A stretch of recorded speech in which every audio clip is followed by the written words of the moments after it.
Welcome to Short Legal Briefs with Josh Long, where experts in the natural products industry explore the intersection of business, law, and regulations. Tune in for the next 15 minutes to learn about policies and controversies affecting dietary supplement, food, and beverage brands. Welcome to Short Legal Briefs. I'm Josh Long. Charlotte's Web is the leading brand in the United States for hemp-based CBD, but the market has been plagued by regulatory challenges. Earlier this year, Charlotte's Web provided evidence to the Food and Drug Administration to demonstrate that its full-spectrum hemp extract is reasonably expected to be safe. However, the agency objected for two reasons. First, it stated that CBD products are excluded from the definition of a dietary supplement. Second, it raised concerns about the sufficiency of the safety evidence provided to the agency. Joining me to discuss the broader implications of the filing by Charlotte's Web and FDA's response, Deanie Elsner, Chief Executive Officer of Charlotte's Web, and Steve Mister, President and CEO of the Council for Responsible Nutrition. Thank you both for joining me. Deanie, let's start with you in the lightning round. As you know, FDA has asserted for a number of years that CBD is excluded from the definition of a supplement because it was first studied as a drug by GW Pharmaceuticals. Your peers, many of them have not submitted a new dietary ingredient notification to FDA. They've not gone through the front door with the agency in terms of safety. You guys decided to do so. We also know that the agency has not enforced against companies for not doing so. So I'd love to hear what factored into your decision to go through the front door with FDA. Great question. For the last 3 years, the industry has virtually been paralyzed. The FDA has come forward and said they're in a listening period. They're going to define regulatory. Then they say they're not going to define regulatory, and they want people to go through an NDI process. And so the industry was paralyzed in terms of how to move forward. Somebody had to break through. Somebody had to test the thesis of what the FDA was saying. So as the market share leader and one of the largest hemp producers and manufacturers in the world, Charlotte's Web was the best position to take this on because we're vertically integrated, which means that we own the process from the seed all the way through to the shelf. We cultivate, we harvest our biomass, we extract, we produce products, and we sell to consumers. And so nobody has more data, nobody has more of an insight to what this plant does and how you manage this plant than Charlotte's Web.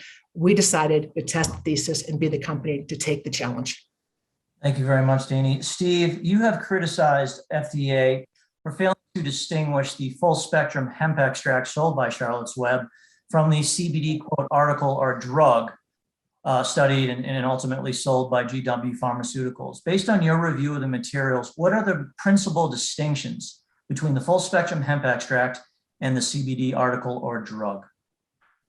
I will tell you, Josh, we were really disappointed when we saw FDA's responses to Charlotte's Web, as well as the other company who had recently filed an NDI notification. The FDA fails to recognize that there is a big difference between very highly concentrated isolate CBD and a full spectrum product. And these two letters that came out a couple weeks ago continue that failure to understand the differences. You know, on the one hand, they told the other company that you can't use the Epidiolex data as part of your safety record because they are not the same thing. And then they turn around and say, but they're the same article, so you're not really a dietary ingredient under that drug preclusion provision. So, you know, that kind of a failure to appreciate that these are two very different ingredients, I think shows the fallacy in FDA's logic here.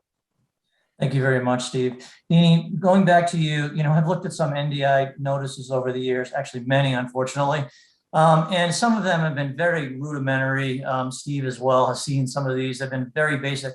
I know that you didn't wake up one morning and say, I'm going to submit something, and you sent over 10 pages and FDA said, this isn't going to cut it. Walk us through the sophistication, what went into your filing. And I also noticed that you filed several amendments, and then it's my understanding there were pre-meetings with the agency. Walk us through what that process entailed. Absolutely. So to be clear, we weren't disappointed with what the FDA decided. We always knew they had a decision and it could go either way. We were disappointed with how they made that decision. We spent the last 15 months with the FDA, meeting with them 8 to 10 different times. The objective of those meetings was not to submit an NDI. The objective of those meetings was to share our data with them, to help them get informed, to help educate them on this process so that we could raise the bar and establish a regulatory framework within which all companies could participate and we could protect the consumer. And so there were intensive meetings, there was a lot of data share out, and there was a lot of collaboration about the data they were looking for and safety studies that we went and did for the FDA. When we got the answer back from the FDA, again, it wasn't what the answer was, it was how they arrived at their decision. They ignored big parts of our application, and that's why we submitted our request for them to correct the record and to reconsider our application. Thank you very much. Steve, I want to go back to FDA's response to Charlotte's Web. Some attorneys have stated or argued that the agency's response as it relates to the drug preclusion issue is consistent with case law involving the presence of lovastatin, a drug ingredient in red yeast rice. The FDA stated in that case that a company called Pharmanex was marketing a drug, i.e. lovastatin, because it was manufacturing large quantities of lovastatin and it was promoting the product for the lovastatin content. Isn't Charlotte's Web doing the same thing with its CBD, manufacturing large quantities of CBD, promoting its CBD content, thus the drug preclusion is triggered? You know, Josh, I think there are lots of ways out of this predicament that we're in. The first of all is that statute with the drug preclusion language gives FDA the opportunity to do a notice and comment rulemaking where they would recognize that CBD is not subject to the drug preclusion. For 2.5 years, the FDA has flatly refused to even entertain that statutory authority that they were given. Secondly, I don't think that the Pharmanex case law requires FDA to find that CBD is in fact the same as a full spectrum product. I think they are very different.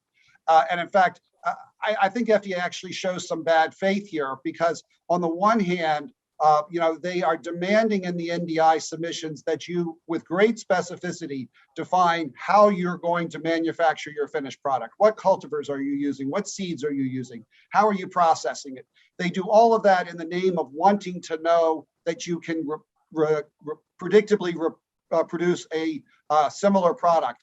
And then they use all of that to say, well, see, you know too much about your ingredient, and so you're actually producing something with CBD in it. FDA can't have it both ways. Thank you very much, Steve. Let's move on to the second issue, Deanie, the safety. Walk us through the safety evidence. You alluded to it earlier, but walk us through the kinds of safety data you provided to the agency, because Steve, in a conversation I had offline with him before, said, the agency is requiring a higher standard than what's required under the law, which is a reasonable expectation of safety. So people really want to know, what exactly did you provide to FDA? So Charlotte's Web was one of the pioneers in this industry that actually opened the entire industry of CBD, and I would contend the sector of THC as we know it today. Our products on average are tested 20 different times all the way through our manufacturing process. We test the water we put on the plants, the soil, we test the biomass, all the way through this we test, and we provided all that safety data. As you go through the NDI process, which is a new dietary ingredient notification process for the FDA, there's another whole host of tests that you've got to go do. We did all those tests. The one test that we have a difference of opinion on is something called a NOAA, which is a no observed adverse effect test. And that test was done by a third peer reviewed journal. It was completely objective. And for whatever reason, the FDA did not acknowledge that test, despite the cost, the process, the time of doing that test. And so when you look at the totality of information we submitted, and there was well over 800 pages of information we submitted on safety and safety data, the FDA didn't acknowledge a lot of what we submitted. And so we will continue to work with the agency, but we went through the process. We gave them everything they required at or above dietary supplement requirements, and they failed to recognize that safety data. Thank you, Deanie. Steve, I'd like you to consider for a moment the broader implications of FDA's response to Charlotte's Web. It's got a lot of publicity. People, are very interested in the topic. In your view, how does FDA's response influence or affect public health? Well, I want to focus on the safety aspects of this, and that also relates to the question you just asked Deanie, because Deanie's company, as she said earlier, knows as much about their product from seed all the way through finished product. They know more about it than any other company in the industry because they so carefully control all of that. So they know their product, they know the safety of it. I'm very concerned about the broader implications of NDI submissions going forward, because as you know, the standard is a reasonable expectation of safety. If you took the words hemp and CBD out of those submissions and substituted any other herbal constituent, the amount of data that Charlotte's Web has provided far exceeds many other NDI submissions that have been not objected to.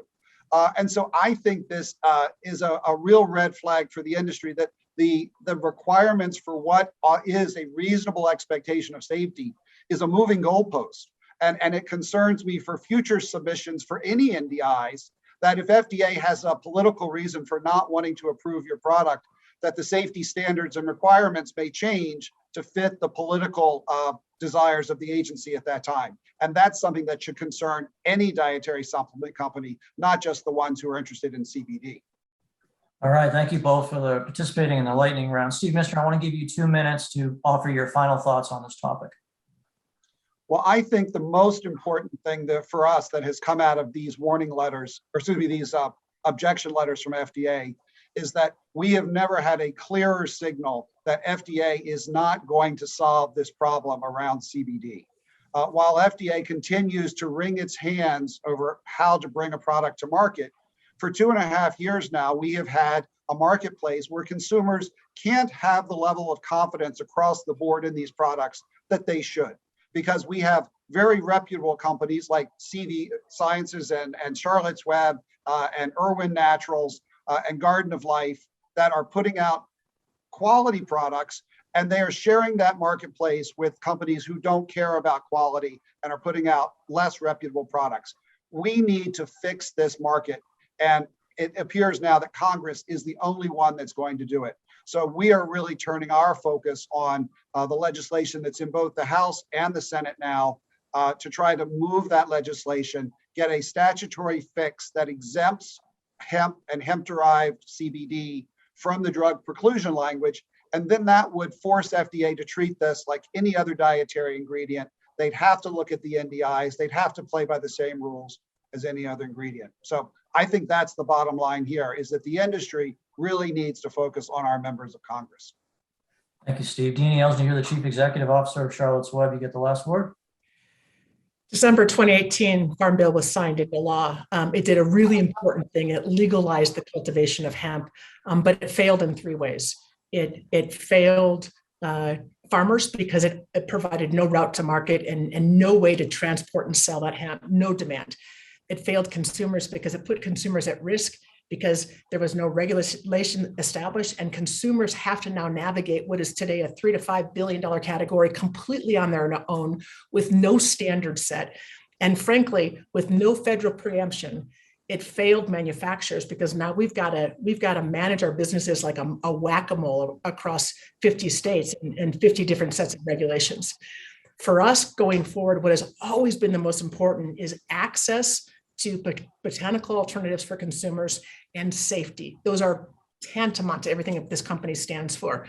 And so for us, the decision by the FDA does not change one thing in our business today. We continue to operate exactly the way we've always operated, sell the way we exactly have always sold, and continue to drive science behind as the backbone of our company. However, we've got to get a regulatory environment established for this category, because without it, consumers are not protected. And so we will continue to work with the FDA and all agencies to establish a regulatory environment that ensures safe and properly manufactured products that can be relied on and can be trusted. And as Charlotte's Web, the most trusted hemp extract in the world, that's our job, and we'll continue to do it. Deanie Elsner of Charlotte's Web and Steve Mister of CRN, thank you both for your time. You've just been watching another episode of Short Legal Briefs. We'll see you in 2 weeks. Until then, take care.